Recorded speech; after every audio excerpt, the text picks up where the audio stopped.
പറ്റുന്ന സബ്ജക്റ്റാണ്. ഭയങ്കര കോർ സബ്ജക്ട് എന്ന് പറഞ്ഞാൽ ഫ്രണ്ട്ഷിപ്പാണ്.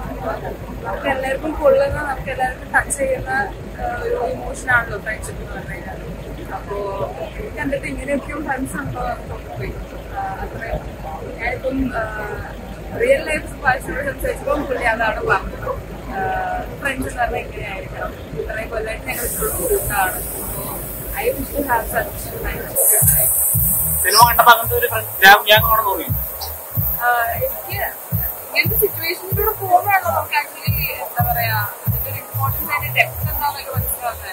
അപ്പോ ദിസ് ഈസ് വേറെ ലെവൽ. നമ്മളൊരു ലൈഫിൽ അങ്ങനെ ഒരു ഫ്രണ്ടായ ഇന്റർനാഷണൽ സിനിമയ്ക്ക് പറയാം, മലയാള സിനിമ ഇതാണ്, അങ്ങനെ മഞ്ഞുമൽ ബോയ്സിനെ പ്ലേസ് ചെയ്യാൻ പറ്റില്ല.